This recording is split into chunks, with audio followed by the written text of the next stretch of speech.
and especially now in the very auspicious event of the inauguration of the Land Center, and particularly a wonderfully built stupa, which I very much look forward to seeing.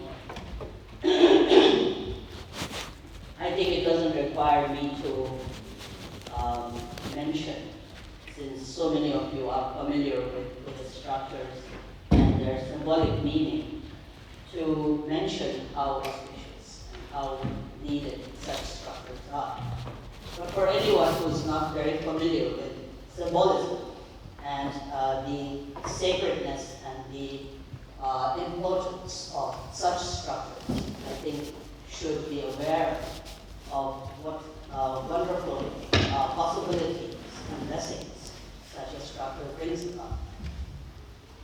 We today live in a world which is so conditioned by different challenges, man-made as well as natural challenges that are there. Times, as we know, are very difficult in many ways. But during such times, whatever can bring about stabilization and blessings and averting of such challenges, dispelling of obstacles, really strengthening harmony and happiness in the land, pacifying different kinds of obstacles, especially obstacles that are brought about by aggression and anger. Stupas are said to be, from the time of the Buddhas, very important structures in being able to bring such benefits and blessings. Building of stupas of any size is always very challenging. It's not an ordinary structure that can just be built. So many hundreds of different particularities go into creating such structures. And it is quite difficult even in areas of the East where we have all of these skills and learnings and all of the necessary things that go into it. And even then it's considered to be quite challenging. But so far away from the East, here in Finland, which has managed to bring this about, and particularly that it has now become the epicenter of the Buddhist teachings in Danaposha Link here in Finland. I think it is very timely. It is very timely, especially for the times and the difficulties that we have, and I'm very sure that the blessings will certainly bring about a lot of pacification of obstacles in generating an environment of harmony and contentment and peace, and to be able to be here during the inauguration of such an event. I think it's very auspicious and honor for all of us, and I'm sure many of you will be joining in the inauguration as well. And on behalf of all of us, I'd like to begin by thanking the Buche here for his vision and tireless effort, and of course his guidance and leadership. Some of you, I think, are very familiar with the Buche's activities. And for those who are not, I really encourage you to connect with Buche, because we have, in today's world, we speak about the spread of Buddha Dharma, and there are many different kinds of Dharma sectors and many teachers and teachings, especially through the means of the modern technology, has become quite available and easily accessible in many ways. But for anyone who is concentrated on studying Buddha Dharma thoroughly and wishing to really have a fuller and a more complete understanding, it still, and today more so, is difficult to meet with teachers who have that knowledge, that experience, that ability, and most importantly, a compassionate heart that really wishes to teach and guide the students on the path to realization. And in my opinion, I think there are very few people. We can even count on our hands the number of fingers that we have are quite sufficient in actually seeing how many teachers there are that have all of these qualities. And it is great honor for me and joy always to have known Buche, to cover Buche, who I believe is one of those very rare teachers who has that vision, who has that knowledge, who has the experience, and this incredible trust in the Western students teach and teach generally people in the East and the West. But I personally find that it's very rare for Easterners to fully trust Western students in the same way as they would trust an Eastern practitioner, which is not sort of discriminatory. Well, it is a little bit. But I don't think it is intentional as much as is, I think it's like a habit that we have. If you know how to cook very well, and you're trying to teach your family members how to do the same, you'll often find that it's easier to just yourself do it than to take the time to explain step by step all of the particularities of how to cook that dish. So it happens very easily for teachers as well, is that you do teach, but then it becomes so much easier to do it in such a way that it is done, but the kind of concentration and time it takes to devote to a student, which takes years, never knowing what kind of a result will come out of it, but to have the confidence and the trust to fully engage and give your whole life to the students in the West, that's very rare. And it has been a loss for our monasteries to have Rinpoche immigrate to Finland and become Finnish, but it has been the advantage of all of you to have one of the most excellent teachers of our generation, who not only has all the knowledge and the experiences, but this very rare quality of immensely loving and trusting his students. And I think each one of the students are aware of that. So it's a privilege to know Rinpoche, it's a privilege to see his activity, and I think it will just hold this on.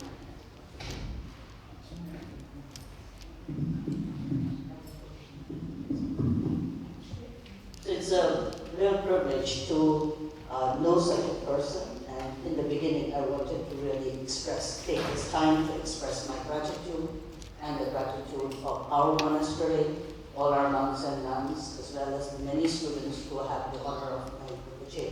And together with this auspicious inauguration of the stupa that is going to happen, and the strong, stable founding of Ganaposha Ling, I hope and pray for Rinpoche's long life, boundless activities, and the fulfillment of all his aspirations, and also express my great delight and appreciation for all of his students and the Sangha members who have stood by Rinpoche and supported him and helped him in all of his activities. I think just as much as the teacher needs to trust the student, the student's trust and being able to have that confidence in the teacher is also very rare. And in many of you, there is this exemplary example of both the teacher and the student having such a wonderful sense of connection and devotion, which is always a great delight for me to witness. So thank you, Rinpoche, and thank you to all the members of Ganaposha Ling. Then today, as for the topic of what we're supposed to be speaking about, it was, if I can remember, it's a longer kind of a topic about finding world peace through inner peace and from the perspective of Buddha Dharma, or something like that. And I think it comes down to one of the very crucial subjects that we all feel very much. I'm not so sure about a big project like world peace. We always wish for world peace, but I think it's always more realistic and practical to start somewhere that is small and that is doable. Challenges of the world, difficulties, and everything that we speak about, especially with the world and the kind of approach of the media that is there, and all of the different avenues of news and conversation that we have called the internet and the social media. Somehow the communication and the kind of discussions that we are often a witness to fills us with greater fear and apprehension. Personally, for me, I used to, from a very young age, take great pride in sort of keeping in touch with global happenings and sort of listen to the news and get information and be quite updated. As I grow older now, that's something that I'm a little bit more reluctant to these days, because I really have come to a point where I don't know how much of what I am being told actually is inspiring and not something that is discouraging or frustrating. And I think it's not just myself, but the experience of many of us who sometimes think we just should not indulge in social media. We shouldn't listen to all of these news, because it does bring up a lot of apprehensions and fear, especially connecting to politics, for example, global politics. Nothing seems to be right. No one seems to be doing it correctly. Everybody seems to be chaotic and, creating all of these kind of difficulties. That takes a lot of energy from us to be even concentrated on that. And not only, I think, giving us some kind of a more pessimistic outlook to the world, but it's often that which instills fear and hopelessness in our minds. Then when we swing to the other direction of shutting down and not listening to anyone, not being updated, which also I have done, then also I think it is only closer towards sort of neglecting social responsibility, not really being aware.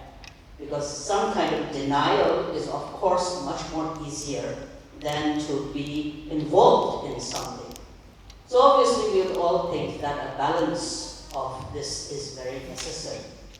And in trying to find a balance, what we today find in this world, and we all often speak about, is the number of chaos and difficulties and challenges that are there. And like you all, I also sometimes feel that it's really a difficult situation. It's very difficult, particularly when you look out for someone that you wish to see as someone to follow. We are very fortunate, for example, as Tibetans, to have His Holiness the Dalai Lama to look up to and see him as the example. And every time your mind wanders as to what you could do or what you shouldn't do, then we have His Holiness as the example to follow, and that often gives us all the inspiration to look at something more profound and deeper within our own selves. But at that kind of an accessibility, if it's limited to just one or two people, then we are living in a very poor world, which doesn't seem to have as many people whose leadership, whose example, and whose sense of vision is something that we could all follow. So from that perspective, definitely when we speak about difficult world or a world filled with challenges, this is something that we can speak about. However, from the Buddhist teachings perspective, then again we have to look at it from a perspective that this samsara, or this cyclic existence, the world that we inhabit, hasn't, from the Buddhist teachings perspective, it has always been ridden with suffering. It isn't new. Therefore, our suffering and the difficulties that we face today are not really different from what people faced and have been facing through the centuries, from the times of the Buddha and even before that, and now. So we say the nature of samsara is suffering. It has never, from the Buddhist teachings perspective, it has never itself proclaimed to be sane, harmonious, all good, no challenges, no problems, no difficulties. It has always been filled with challenges and difficulties. So therefore, what we are experiencing today isn't necessarily something unique or something new. It is the nature of the world, the existence, inhabited by sentient beings like ourselves. So that's one perspective to have. However, one thing that stands out when we reflect upon it in that way, so how is our time different? How are the challenges and the difficulties in the world different? So much so that now we have to speak about it. Then one of the things that do stand out, at least for me, is a particular challenge that we all face, where values, human values, values that we have as human beings, of basic goodness, of human qualities, of human patience, of human love and sharing, and if nothing else, some sense of human simplicity. Those values definitely have become a lot less evident and much more absent, especially when you look at different areas, one being education system, and how in the education system, while on the one hand there is so much progress and development and knowledge that was never there before, which children today know.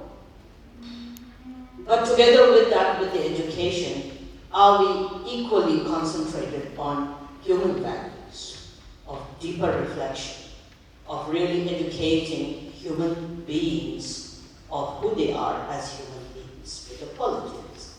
Now, of course, there are some places which still hold these values as being important, but now it is quite a sad situation when these are known as alternative education systems, not the normal, but that these are exclusive places, which itself, I think, reflects as to the rarity of how the education of the human mind has taken such a vast sort of a step. And so much focus is in getting materials or progress or success that we then equate together with being busy, being ambition-driven, being so much driven into the success that it can come at the cost of peace of one's own mind and sanity of one's own mind.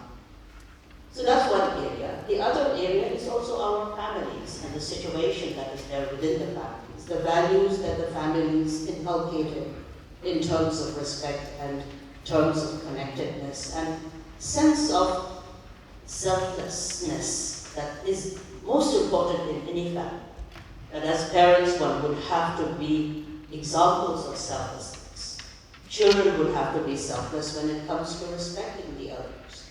And many other such values which are considered to be normal values in every family, that I think has also come to a reduction. In the same way, in many of such these social and community areas, one thing that we do notice is the decrease in the awareness of human values and human principles. And with that, of course, comes the greater problems of whatever we are facing, whether it is in our environment, whether it is in our political scenarios, whether it is in our social communities, and wherever it may be. So keeping that in mind, it does seem very necessary for us to begin to have this dialogue and conversation about what is the root of the problem, and therefore recognizing that what are the solutions that we could bring about. Now, I would love to say Buddhist meditation should be mandatory for everyone, schools and families, and everybody should meditate and should be able to listen and understand the Buddhist philosophy, but it doesn't work that way, and certainly it doesn't go well when someone like myself would say it in that way. It seems very biased in some ways. So that's kind of an unfortunate thing, but on the other hand, one of the good things that we have is meditation is quite a common terminology today that is not just restricted to different philosophical views such as Buddhism or other religions that emphasizes meditation. So I think to a certain degree, the recognition that self-reflection is important, meditation is important, and any kind of contemplative science is important, I think we are going in the right direction with that. But of course, one of the downsides of it is the commercialization of this. When everything becomes like a spa resort, weekend kind of a meditative approach, then that is very much sort of, I think, applying a very beautiful butterfly band-aid on a cancerous wound that you might have, which is sort of looks nice, but it's so temporary that it is not powerful enough to eradicate the root of the problems that we are slowly beginning to have. So, in that way, I think what is crucial is for those who have the recognition, those who can, and those who have that aptitude of going deeper into having this conversation of what can we do as citizens of the world, given the situation of the world, what can we do to really make something less? How can we contribute to it? And I think the contribution to it comes about from a much more simpler and a realistic approach of really working with one's own self. These days, for example, because of the challenges, you do find groups of people who are very actively aware of the changes that the world needs to have. Activism, social activism, for example. And many people ask us, what is our take on social activism? Because if you look at Buddhist teachers, they do not really involve themselves in social activism. At least the Tibetan teachers you will find have a much more laid-back approach. This is very frustrating for many young generation people who think, why? They ask me particularly, why can't you say something? Why can't you be a little bit more involved in the actions? And I understand that, and I think whoever can do it and has the ability and the skills to do it should do it, definitely. Social activism is something that comes from the best of the interest. But my feeling also is that while we have all these wonderful people who are socially aware and really call for the need to change, to bring change, whether it is against racism, whether it is against gender discrimination, whether it is with identities, whether it is political, social, or wherever it is, if you have an awareness that you feel very strongly about, and you wish to be active in that and bring about a movement, as many have done, I think that's wonderful. That's really, really wonderful. It's one part of a bodhicitta practice. But at the same time, the problem we do have today is, what in my mind as an image I have is of a beautiful mala or a necklace or a rosary of beautiful beads. And if you cut the string and all the beads fall on this table, for example, as far as the beauty of the beads are concerned, they're all very beautiful. Each bead has its own value and therefore is just as important. But the problem we face is all of our approach to trying to find solutions seem to be individual, like each of the individual beads. And if there is no common thread that actually binds all of the beads together into a single mala, into a single garland, into a single rosary, then there is no connectedness. Everything is fragmented. And so probably what we are trying to do in today's world is groups of people trying to change and bring that change to something better and good, with each of the individuals, groups, or individual person having this wonderful, marvelous vision, but at the same time, we all seem to not have a common thread that binds us all together. And therefore, our energy is fragmented. Our different ideas are fragmented. And we end up making a lot of noise, but not necessarily bringing about any kind of required change. So when the question comes about is, what would be the common thread? Now to go from the Buddhist teachings perspective, because that's the only area that I would be more familiar with, I would say the common thread is the human mind. Can we all begin to speak a language that speaks about mind and the changes of the mind, how the mind could cultivate certain qualities lost to its own self, that would allow us to then have that as the common factor, with each individual using that mind to best highlight what they feel should be highlighted, should be changed, should be developed. So from that perspective, Buddhist teachings and Buddhist meditations have that know-how and the wisdom of working with one's own mind.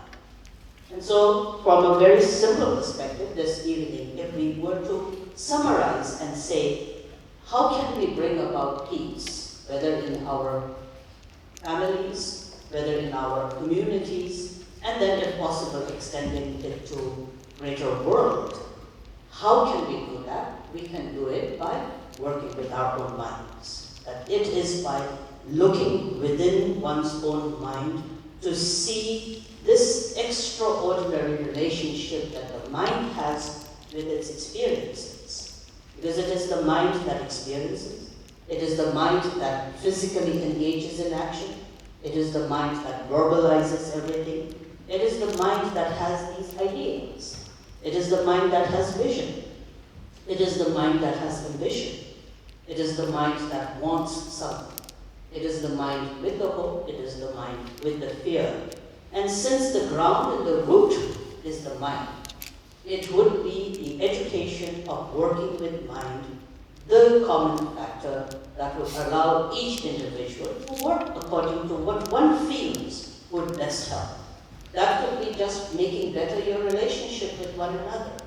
That could be a parent's relationship to a child's relationship to the parent, teachers to the students, students to the teachers, and in whatever ways, our jobs, our communities, our offices, wherever we are, even in Dharma Sanghas and communities, the root of it is that the mind has to be in harmony with one another. So working with mind seems to be a sort of a key factor and one of the most needed things in the world today. Now this is something I would say to people who haven't much an idea of philosophy. Say if you're someone very new and you haven't done much teachings or you don't meditate, and if you consider yourself new to the topic, I think this is where we would just stop. Work with your mind. You have an exceptional mind. That mind needs to know what it is capable of generating. Hope comes from mind, fear comes from mind. If you see your mind as the ground of all experiences and relationship, it is worthwhile to invest time and energy and concentration in working with your mind. If you stay with that much, it opens a door for you to then explore. Whether you explore Buddhist teachings or you explore any other philosophy, that's entirely up to you. But it is with that single vision that you're going to have to work with mind. So that's for the first group of people. Now if you are those who have been meditating, those of you who have for a number of years received many teachings, those of you who have a background of philosophy, and what I have been speaking, if you already are familiar with that subject, then to you I would say, working with your mind is not sufficient. Because from the Buddhist teachings perspective, when we define what mind is, we have to characterize what mind is. Characteristics of the mind are given in a varieties of ways, but if you summarize everything, we usually define mind. Now, many of you, if you study from the Buddhist teachings perspective, number one, we say mind doesn't even exist the way we think it exists. So, from the Prajnaparamita teachings and the various other Buddhist philosophies, and if you don't have that background, it's fairly straightforward to then look at this fact that is pointed out is what we call mind is an assumption more than a reality. That of course there is a powerful mind that feels, has the emotions, and is a functioning capacity.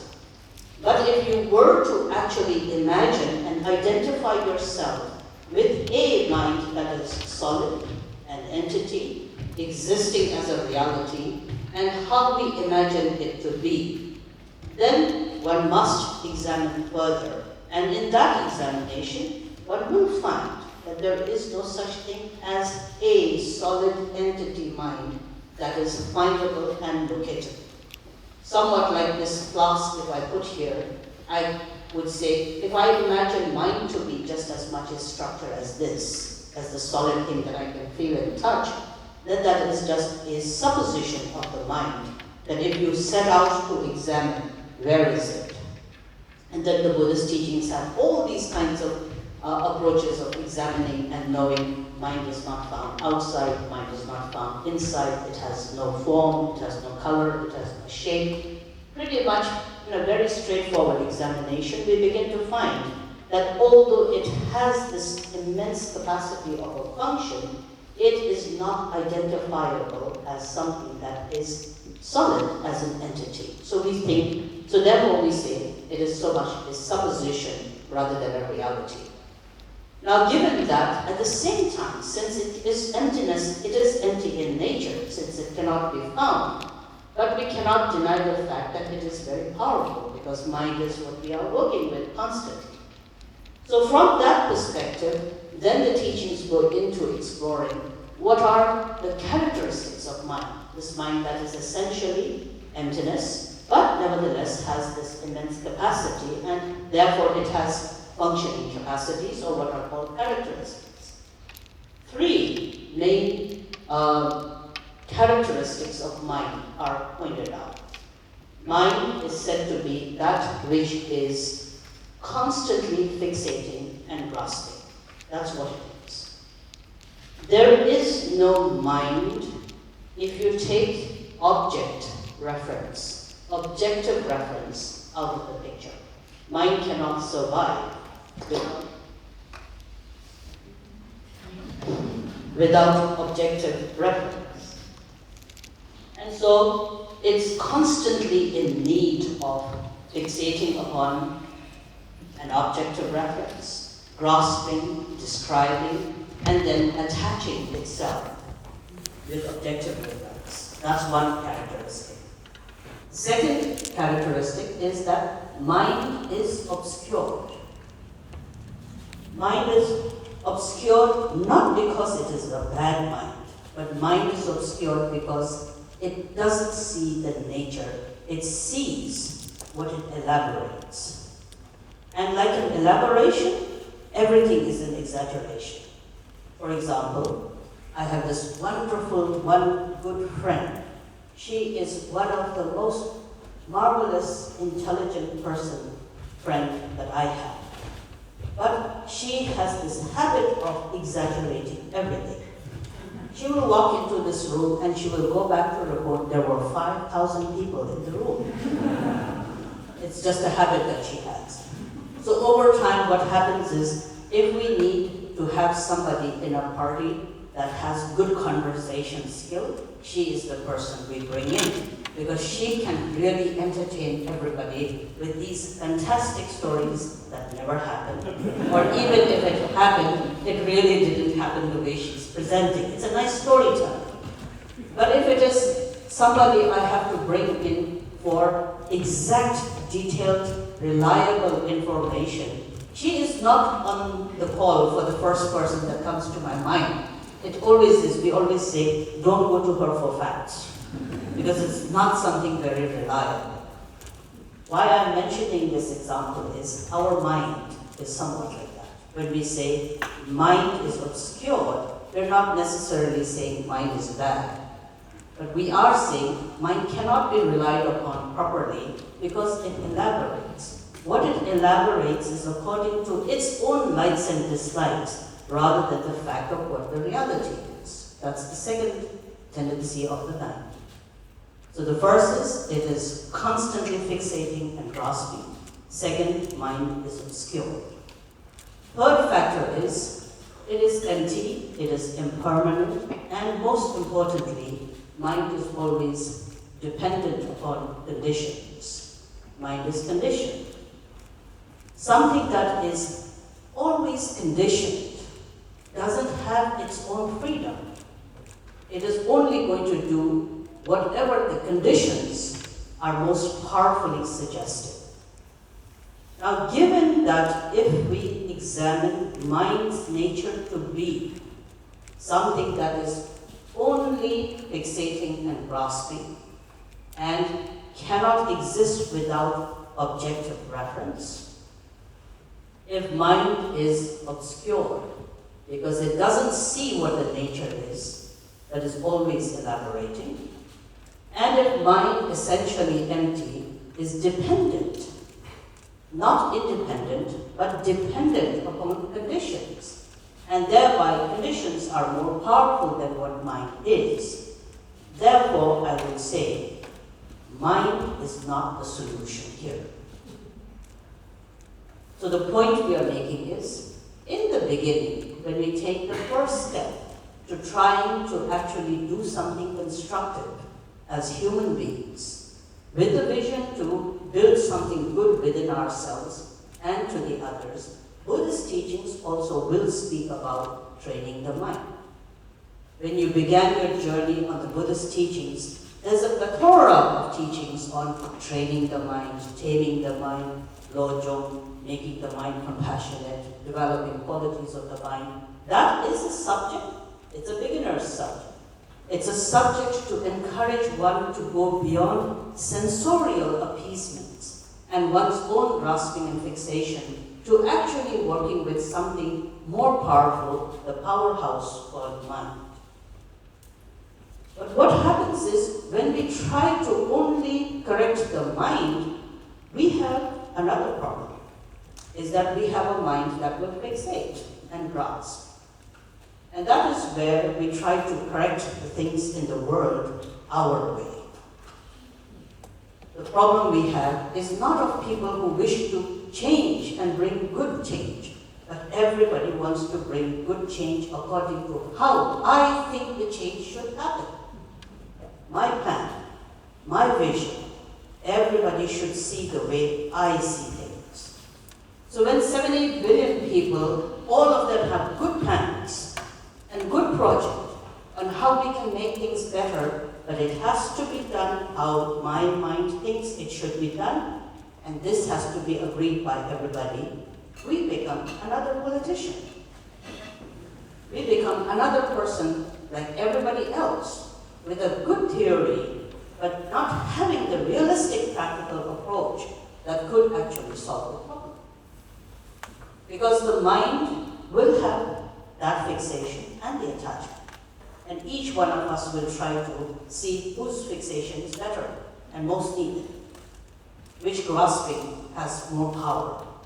In the same way, when the mind has the tendency to elaborate, if the mind is obscure, then that obscured mind often has good intentions that are in appearance good intentions, but you can never really eliminate the deeper difficulties of ambition, of power, of jealousy, of selfishness, self-absorption.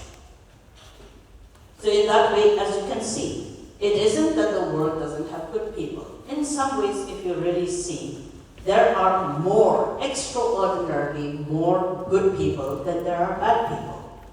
It just is that the negative side gets more exposure and one doesn't sort of think about all the goodness that happens. The fact is that each day we are able to survive in this world still, with just these billions of numbers of human beings, seemingly has some possibility that every day we are still continuing to live life as we are living. That's a sign that there are more goodness than there are negativities. Nevertheless, that goodness being so, deep down, however, the root of that one's own ambition, one's own selfishness, one's own self-cherishing, that's still not being uprooted. Therefore, symptomatically, we have quite good solutions, but the eradication of the basic root problem, that doesn't happen. And therefore, samsara continues, and we have good times and we have challenging times.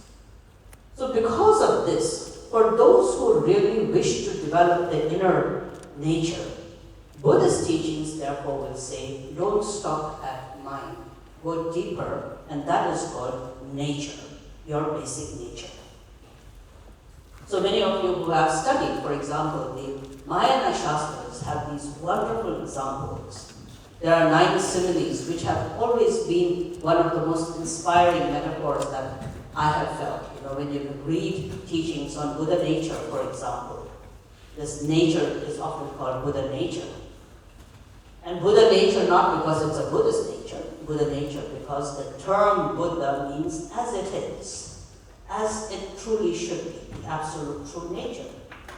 So therefore, whether you call it Buddha nature, whether you call it the absolute nature, the fundamental nature, that nature has to be understood. That transcends mind. And therefore, in the teachings as I was saying, there are many teachings, but the Mahayana Shastra teachings give 9 perfect examples. 9 are too many to go through, but 3 of my favorite ones I can definitely share with you, correlating it to the 3 basic problems that we have: anger, desire, and ignorance. One of the metaphors it gives is of the example of a beautiful image of the Buddha, a small, let's say a statue or a very beautiful image of a Buddha that is hidden in a decaying lotus. Lotus growing in a muddy pond, the lotus flower itself completely wilted, completely burnt, completely decaying, ugly, no longer in bloom. But if we look at the lotus and we think how ugly it looks, how wilted it looks, we often, if we do not go further into uncovering the beautiful image of the Buddha within it, by looking at the apparent, one would never guess there was something so beautiful and immaculate within it. This example is given to correlate with what is our nature. And so from the Mahayana Shastra's perspective and the teachings, we speak about beyond mind. Mind can be problematic. Mind can be problematic because of the 3 characteristics that I spoke about. But beyond mind, if we were to access our nature, then that fundamental nature is absolutely pure and equal in all sentient beings. So therefore, the question and the problem is that we do not take the time and the effort to go deeper into exploring our nature, the common ground. If we were to be able to see the common ground of the fundamental nature inherent in all sentient beings, that and therein lies the solution to every difficulty and the challenges. But we do not take or make the effort to go deeper. And that is then where, from the Buddhist teachings perspective, suffering becomes continued, and suffering becomes the nature of the world, cyclic existence, and samsara. So when Buddhists speak about finding freedom from suffering, or what we call nirvana, state of enlightenment, what do we mean by that? It is not about different state or different place or a different sort of a dimension to go into.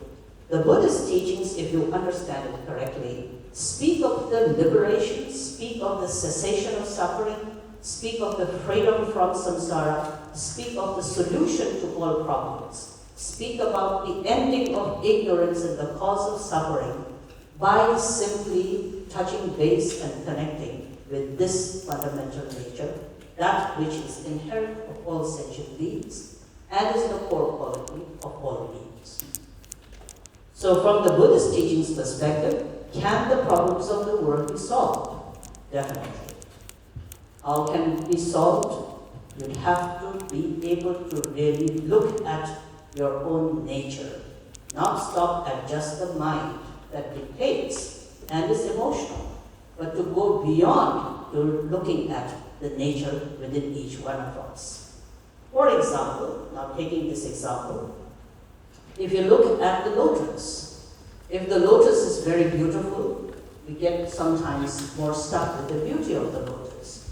If the lotus is decayed and wilting, we often go by what the appearance of the decay and the wilting petals are, rather than being able to look within to see a beautiful statue that it might behold. Second example is usually this example of busy bees, honeybees, and being very busy. And it's more correlated to the anger and the aggression. The first example is about appearance. How do we appear? Who do we look like? What is nice? What is beauty? What is ugly? What is young? What is old? What is good health? What is bad health? When our mind is so suffused by the attachment to appearances, we never really have the opportunity to look what is within.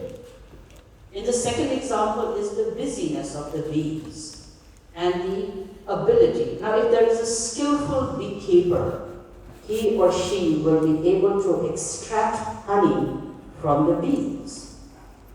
But if it is somebody like myself, for example, who doesn't have that skill, then we end up just being bitten and making the bees angry.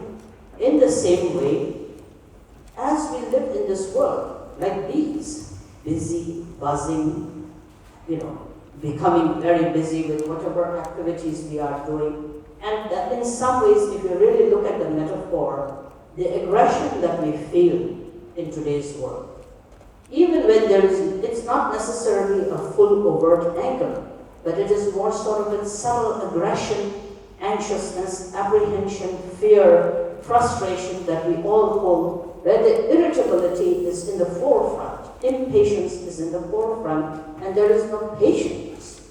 One missing quality in the world today is patience. And in that way, when we are more like the bees, buzzing around busily and being constantly apprehensive, then in that moment, the extraction of the honey, that is left, and therefore seeing your own nature is then equated in the teachings as discovering the honey beyond the busyness of the bees. Third example is of a wonderful nugget of gold. If someone drops it by the roadside and it gets muddied and it gets lost in a pool of muddy water, thousands may pass by, but you'll never see what is actually inside the mud, and if you could wash it and clean it and find that it has this absolute gold nugget, pure quality of the gold in there. In the same way, in our ignorance, we are constantly just looking outward, moving from one direction to the other, never really finding this valuable, pure gold-like nature that is inherent in ours. So whether you use these three examples or you use similar of the 6 more, which makes it the 9 examples that are there in the Mahayana Shastra teachings, called the 9 similes of one's own Buddha nature, you will find that absolutely this is where the core problem is that looking within to seeing the fundamental pure nature is something we have neglected, something we don't understand as being what is inherent of ourselves, neither do we see this in the others. And much of our concentration goes in the outer appearance. For example, gender equality. Let's take that as an example. People often ask me, what is the Buddhist opinion about gender equality? And I never really understood the question very much. I can understand if I think of gender sort of inequality and the biases that are there and so forth. But if you really practice Buddha Dharma and you see it from the Buddhist teachings perspective, gender inequality isn't there, because if you look at it from the perspective of nature, there never is a gender in the nature in the first place. So man, woman, or whatever gender inequalities or differences and distinctions that have been made are human-made issues. And so if you have the perspective of the Dharma to look within at the nature, that conceptual discrimination is simply not there. Now you ask, but why then there are some discriminations, and why is there East and West and men and women, and Buddhism does that and Buddhism does this and so forth? Many people ask that question. As soon as I say this, everybody says, well, but then what is the situation of women in Tibetan and so forth? And that is true, but that's the mess. That's the problem. That's not Buddha Dharma. Because Dharma is about the nature, and within the nature, there is no condition. There is no fixation and grasping. There is no obscuration and elaboration. It is just the purest of the nature, that which is the most crucial recognition that should be there. So from that perspective, anyone who does do any kind of meditation, particularly those who are Buddhist practitioners, I always think that the core concentration that you should bring to your path is not about doing so many different things that we believe it to be Buddhist teachings and practices, but to head straight for what is the most important thing. Really work with recognizing your nature. If that nature is itself not what you are trying to recognize, and you stop at mind and how your mind is working, then you have good mind. You have Buddhist mind. You have a kind mind. You have a frustrated mind. You have a mind that is often inspired. And you have a mind that often lacks in the inspiration. And then we go around doing so many different kinds of things. I have been coming and teaching now for more than almost 40 years now. And sometimes I look back into my own life and someone were to say, what do you think you have been doing the last 40 years? I often feel that I am like that same man I used to be. I used to go to school on a bicycle. And then as many of you who ride bicycles, you know that a tire sometimes needs air filled. Near my school as a young child was a bicycle shop that I used to take my old bicycle, which always needed air. So you used to pump the air into the tires and then ride for the next 2 days, and then again it would be deflated and you would have to go back and inflate. That was that pumping thing that you used to do.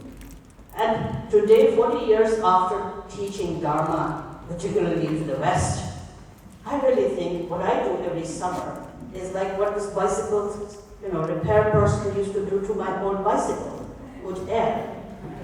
So that's usually called inspiration. And so many people say things like, oh, please come and teach, because I need the inspiration. And then you teach, they're very inspired, they go back, usually in the summer. By October and November, as the winter comes, then you start getting the emails about, I'm feeling no inspiration to practice. I used to be so regular and disciplined, but now I'm not, and so on and so forth. And so in that way, the inspiration and all of these reliances, all of these different tendencies, and then of course, because of which we go around looking for teachers and teachings and different practices. This practice doesn't work, that practice works. For your inspiration, you go around the world to pilgrimages and bump your heads to every rock and stone in statues, buy all those Dharma paraphernalias to bring back for inspiration, whatever it is. For those who are working on the first level of mind, that is allowed. Right? But as you progress, if you continually subsist and begin to imagine that that is the final solution, you're making a mistake. That only makes your relationship to the path more long than is necessary. And so the biggest problem, we can think of a global problem or a world problem, and that's a huge problem to tackle. But more immediate within our spiritual communities, with people like yourselves who have an interest in spiritual philosophy, Buddha Dharma, or anything else, it becomes very important that we have this dialogue and understanding that we need to go deeper and not see our spiritual journey as just to sugarcoat a mind that is going to constantly be fixating and grasping, that which loves exaggerating and elaborating and is obscure, and is entirely conditioned and dependent upon conditions. Not to spend more time working with that, but to go deeper. Because the mind will sometimes feel Buddhist, and sometimes it will not. Mind will sometimes be inspired, and sometimes it will not. Mind will always be dependent. And therefore, when what you are objectively dependent doesn't behave, then you become lost and confused. So when people say, my teacher didn't behave and therefore I have lost faith, that, although from a problematic perspective we can understand, but from who you are trying to be on the path, it is a problem that should have affected maybe your relationship, but never your path. Because the path is not about how your mind feels. It's about recognizing the much more fundamental nature inherent of you. This fundamental nature, that which is the purest, and then again, teachings explain how do we know it is pure. Is this then what we are actually working with? Just the topic today. How can we find peace in the world?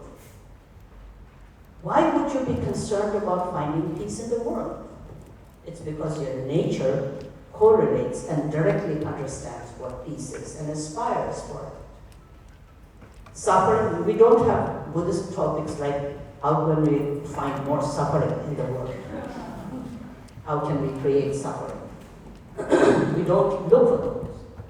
Why don't we? It's because, as the teachings say, because your nature is fundamentally pure. It has a natural inclination towards what is good. Compassion touches you without someone having to point that to you. When you walk into a garden and you see a beautiful flower, your mind immediately opens up to that beauty. When you see children playing and laughing, there's a certain call to your own nature that directly connects with that beauty of child innocence and joy. When someone laughs out loud and you respond to that laughter with another laughter, that's because your mind, the inner nature itself being pure, directly correlates. That doesn't have to be pointed. Nobody has to say, find happiness in happiness. When you look at beauty and your mind just suffuses with inspiration, or you listen to beautiful music and tears well up in your eyes, we don't have to rely upon teachers and philosophers to connect with that point and moment. That's because that is the nature that sees goodness, that feels goodness, that because it is pure, can directly correlate with what is good, what is pure, what is harmonious. Our meditation, our path of practice, everything that we are doing as Buddhists or any other form of meditation and philosophy, if directed to spending more and more time with that innate, pure nature that is the common thread that weaves all of us human beings together. If a group of people were to understand that, realize that, and be able to really work with that, nothing is impossible in terms of bringing better goodness in the world. It took only one Shakyamuni Buddha to bring that wisdom and knowledge to countless beings for the last 2,500 years. If a group of people from Finland all decide to do what Shakyamuni Buddha did, realize their nature, it's impossible that you cannot make a difference in the world, and if not in the world, at least within your own families and your own communities. That's the power of being concentrated and working and being effortful in recognizing one's own nature. When we study all of our great teachers' works and their teachings, particularly exceptional great teachers, you find that they all orient their teachings to 4 pivotal instructions. One is, your nature is primordially pure. That's the first thing. Second pivotal thing is, anything other than your nature is, number 1, not your nature, and therefore, second is, it is adventitious. Third, recognition of this is the path. And fourth, creation is the ground. These days, in my own life and my own practice, these are the 4 basic principles that I try to keep in mind, which I feel really summarizes every teaching I have received, every practice I do. The first thing is, really take time to understand what your nature is, this fundamental nature. That your nature is fundamentally or primordially pure, that it is the pure nature inherent of yourself. How is it and how does it really seem to be pure? This is where all of your training, learning, receiving teachings, reading texts, meditating should lead to. As we say, just as all rivers lead to a single ocean, everything that you are learning and studying, and most of you I know have teachers, have teachings, have practices. You have to learn to take all of that to this recognition of your fundamental nature, beyond the fixating and the grasping mind, beyond a mind that is constantly in elaborating and sort of exaggerating, obscure, beyond a conditioned mind. What do you think is your pure nature? That which sings a song, that which sees beauty in flowers, that is inspired, that is wishing to be happy inwardly and wishing that happiness to the others. That pure nature, that's your ground. Just as you discover pure gold in a muddy pond, or you find that Buddha's image in a wilted lotus, or you extract the honey from the busy bees.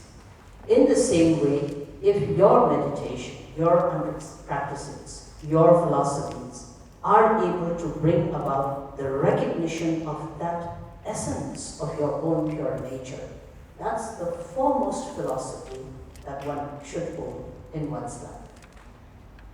Anything other than that, all the struggles, all the obscurations, all the defilements, all the neuroses, these are said to be adventitious, not our nature. And therefore we often think, in terms of referencing, I always think, we tend to normally reference what is not our nature more than what is our nature. That's where the core of the problem is. So when we identify, when we say, who am I as an individual, we don't really identify with what our pure nature is. We identify with our emotions, with our feelings, with our preconditioned ideas of experiences. And therefore we tend to reference more what is not our nature than to reference what is our nature. And that's the mistake that happens.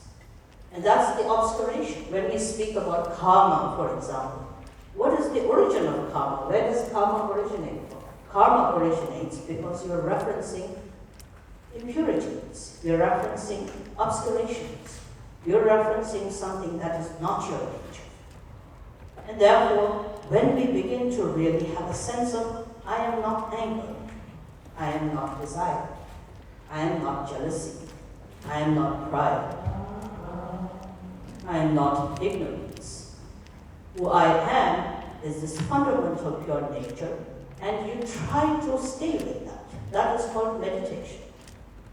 Otherwise, if you are simply, meditating, and I don't know exactly what Buddhists meditate these days anymore. We receive so many teachings and you visualize deities or you recite mantras. Those are all very good. Or you do shamatha and vipassana and whatever it is. There are many different forms that are there.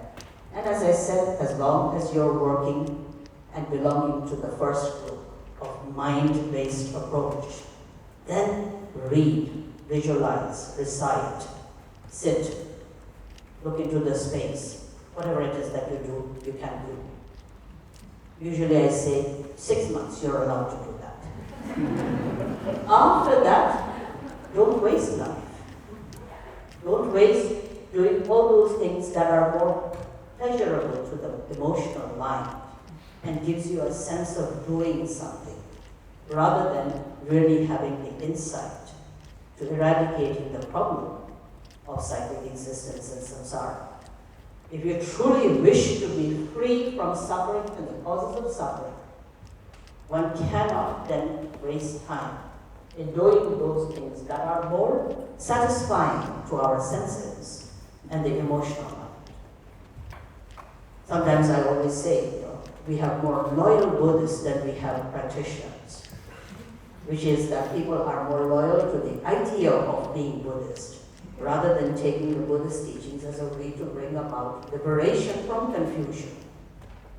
If the liberation from confusion and cessation of suffering is the only focus and the objective of your practice, then it is not just doing the things. That is just another busy thing. As some of our teachers say, as if samsara and being busy with samsara is not sufficient. Now you are also busy with nirvana and everything that entails nirvana. And so therefore not wasting life. But whatever you do, whether it is meditation or recitation, practice, methods may be different. But the core principle of that method is to make time for you to be with your own nature more. Because eventually, habit is habit. Laziness is a habit. Being angry is a habit. If you are easily angry, it simply means you're giving it more familiarity. Likewise with laziness. If we are lazy today, it's very easy to be lazy another day. For me also sometimes when we think, oh, I'm going to take a 3-day break. 3 days of being lazy finishes. It's very, very easy to think maybe I should allow myself 7 days of laziness instead of just 3. So these are examples of how habits are formed. And in that same way, meditation is about building a habit.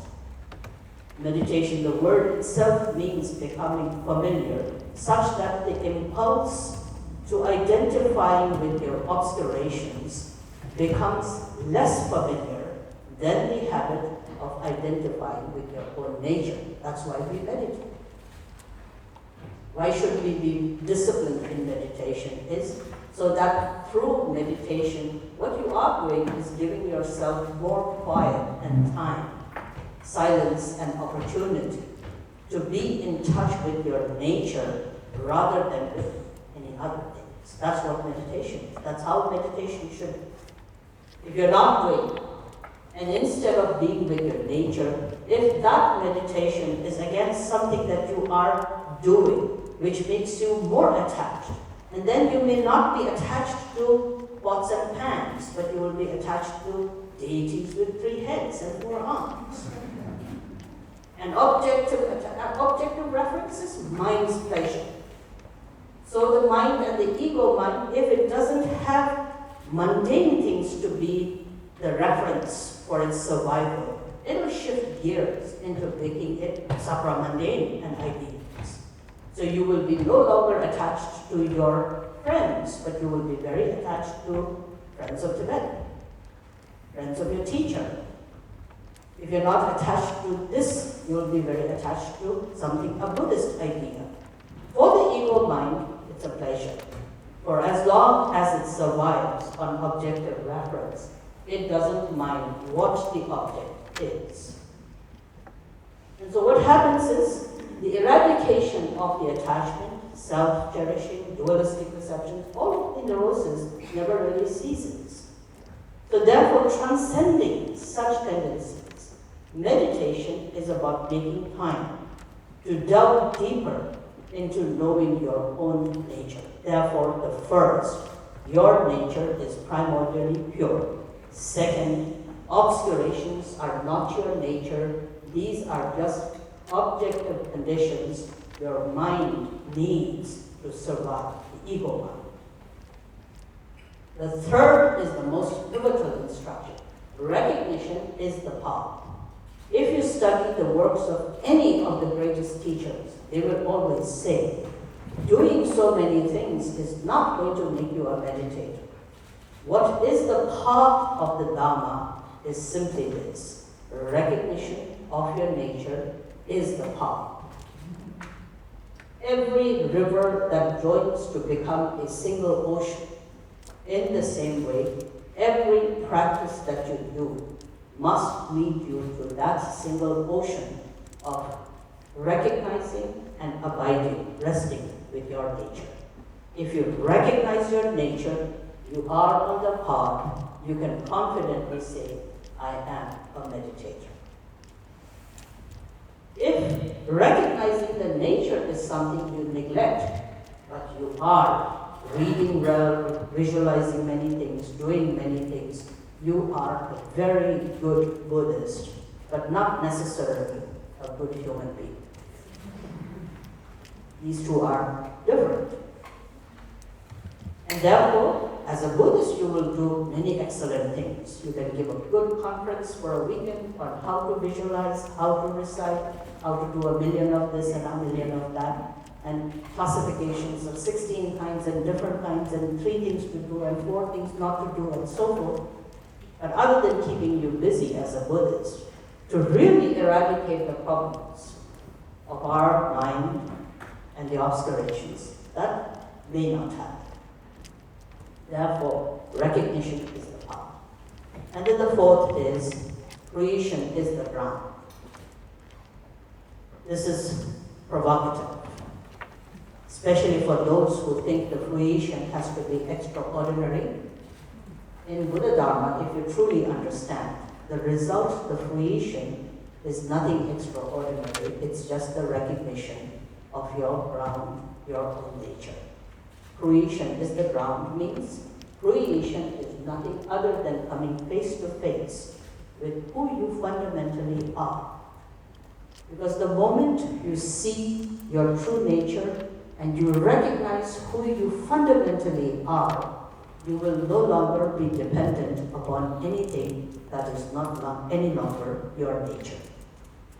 When that moment comes, when your happiness is not dependent upon obscurations, when your hope is no longer dependent upon distorted views of obscurations, when you can identify yourself with someone primordially pure rather than be identified with an emotional mind, we will find the problems that we have will no longer be there.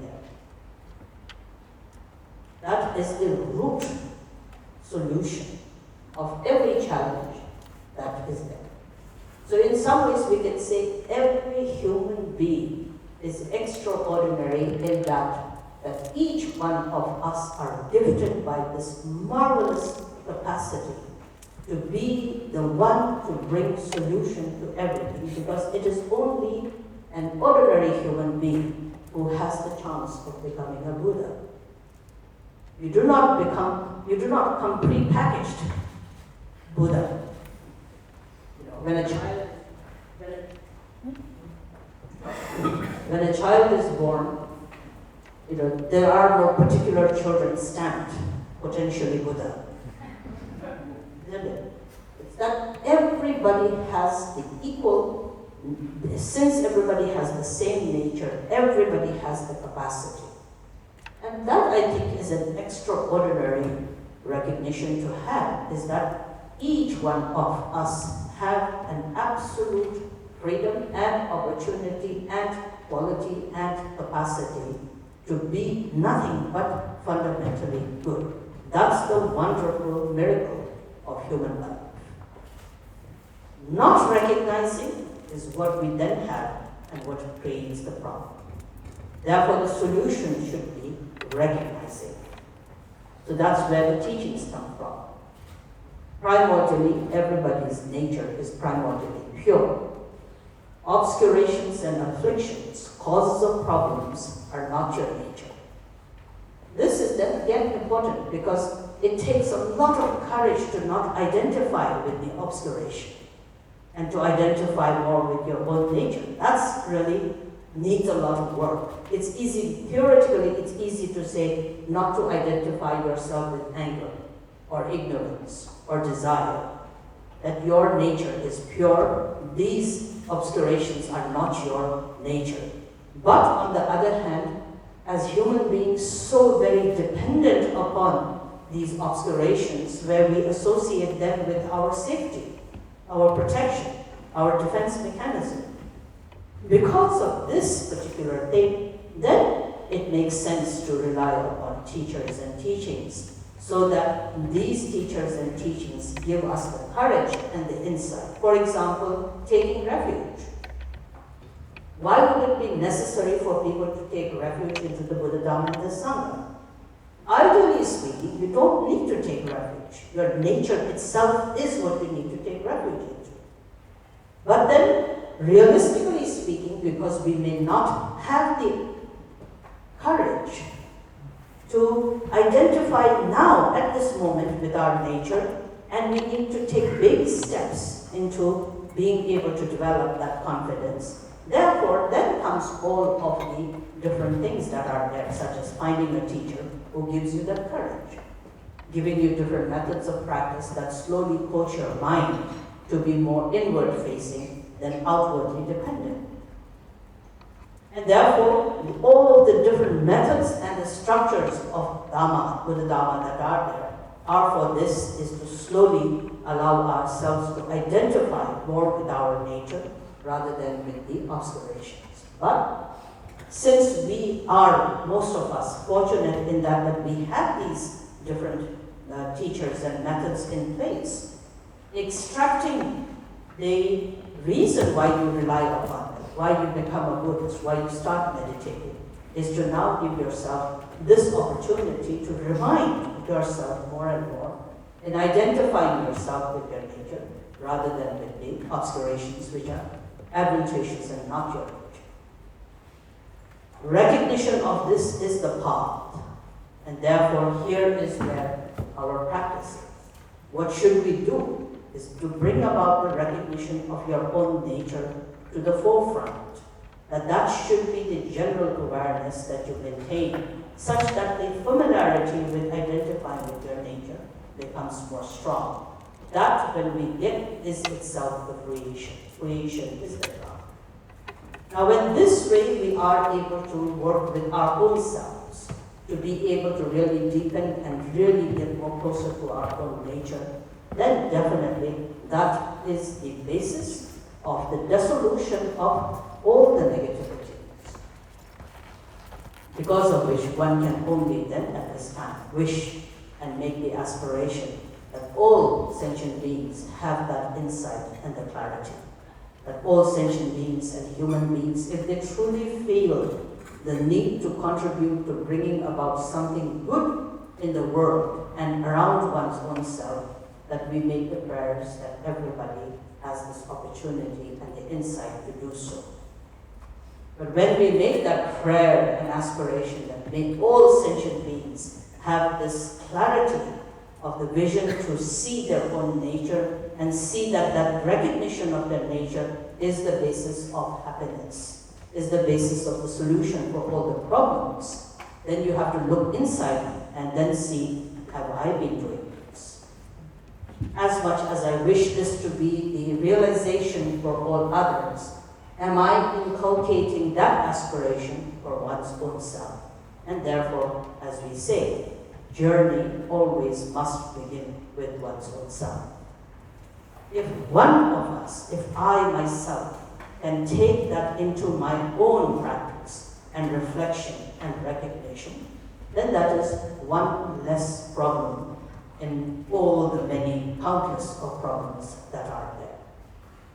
So therefore, I think in summarization, all I can do is to encourage each one of you, especially as I said, most of you are very fortunate in having met with the Dharma and wonderful teachers like Rinpoche, and have a close connection with other Rinpoches and teachers and Dharma Sanghas. And today, after almost 6 to 7 decades of Buddhism in the West, most of you are very fortunate in having many teachings and many practices and knowledge. But I think one area that we are all lacking in is the understanding of why we are on the path in the first place. It definitely should not be just to increase the population of Buddhist practitioners. We like to say things like Buddhism is spreading and it's become global and many people are inspired, which is all very nice. But there is really not much benefit to having many Buddhists if those who are Buddhists miss the crucial point of realizing their own Buddha nature inherent of one's own self. We can definitely not bring about any solution by having the highest and the profoundest of the philosophy, which is only evident in books, but not evident in our attitude and conduct. If we really want to make a change in the world and contribute, especially as Buddhists, I think the most important thing is to work with one's own mind and nature. Whichever is where you are, if you want to start with mind, begin with mind. But don't let the journey end there.